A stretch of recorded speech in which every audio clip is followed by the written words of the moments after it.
पादशाहनामा एक झलक। यह एक ऐसा ग्रंथ है जो हमें मुगल साम्राज्य के सुनहरे युग की ओर ले जाता है। पादशाहनामा मुगल बादशाह शाहजहां के शासनकाल का एक डिटेल्ड वृत्तांत है।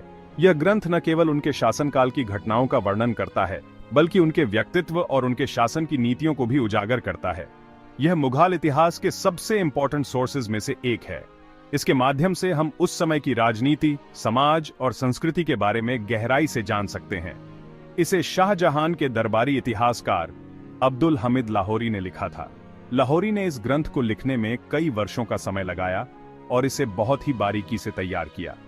पादशाहनामा फारसी भाषा में लिखा गया था, जो उस समय की ऑफिशियल लैंग्वेज थी।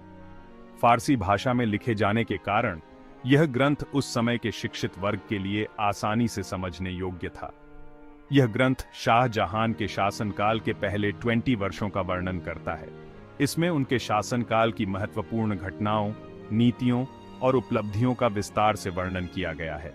इसमें शाहजहां के जीवन, उनके शासनकाल की घटनाओं, युद्धों, विक्ट्रीज और कल्चरल अचीवमेंट्स का डिटेल से वर्णन है। पादशाहनामा को 2 वॉल्यूम्स में विभाजित किया गया है। प्रत्येक वॉल्यूम में शाहजहां के शासनकाल की अलग अलग अवधि का वर्णन है। पहला वॉल्यूम शाहजहां के कोरोनेशन से लेकर उनके शासन के 10वें वर्ष तक की घटनाओं का वर्णन करता है। दूसरा वॉल्यूम अगले 10 वर्षों को कवर करता है। इसमें उनके शासनकाल के मध्य और अंतिम वर्षों की घटनाओं का विस्तार से वर्णन है। पादशाहनामा में शाहजहां के शासनकाल के दौरान निर्मित महत्वपूर्ण स्थापत्य कृतियों का भी उल्लेख है, जिनमें से सबसे प्रसिद्ध है ताजमहल। इसके अलावा इस ग्रंथ में मुगल कला और संस्कृति के विभिन्न पहलुओं का भी वर्णन है। पादशाहनामा हमें मुगल दरबार के जीवन, शाही परिवार की परंपराओं और उनके दैनिक जीवन की झलक भी प्रदान करता है। इस ग्रंथ के माध्यम से हम मुगल साम्राज्य के विस्तार और उसकी सीमाओं के बारे में भी जान सकते हैं। पादशाहनामा में उस समय की आर्थिक स्थिति और मुद्रा प्रणाली का भी उल्लेख है। इस ग्रंथ में मुगल उत्सवों और समारोहों का भी वर्णन है। पादशाहनामा में मुगल सेना और उनके युद्ध कौशल का भी विस्तार से वर्णन है। इसके अलावा इस ग्रंथ में मुगल व्यापार मार्गों और वाणिज्यिक गतिविधियों का भी उल्लेख है। पादशाहनामा में मुगल बागों और बागवानी का भी वर्णन है। इस ग्रंथ में मुगल साहित्य और विद्वानों का भी उल्लेख है। पादशाहनामा में मुगल धार्मिक प्रथाओं और आध्यात्मिकता का भी वर्णन है।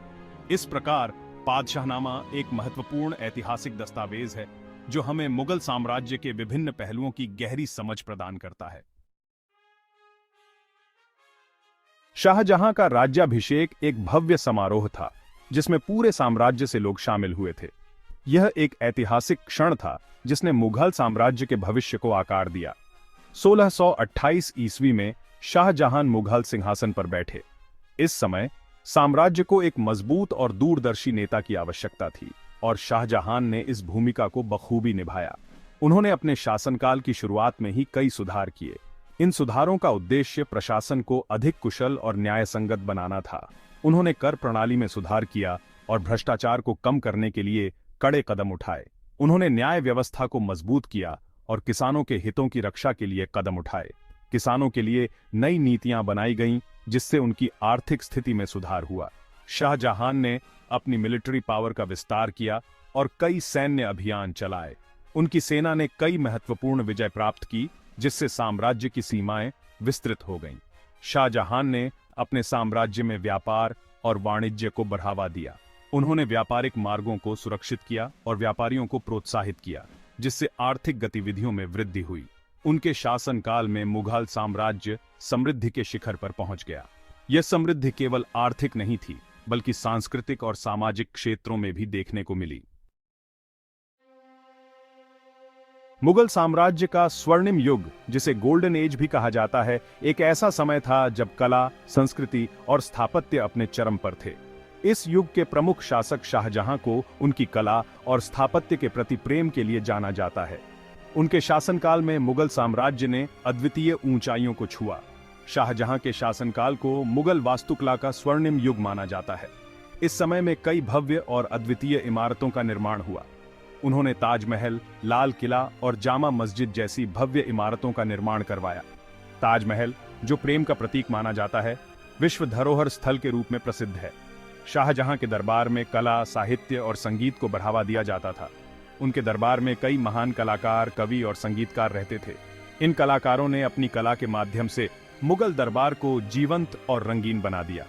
शाहजहां ने अपनी प्रजा के कल्याण के लिए भी कई कार्य किए। उन्होंने समाज के हर वर्ग के लोगों के लिए कल्याणकारी योजनाएं चलाईं।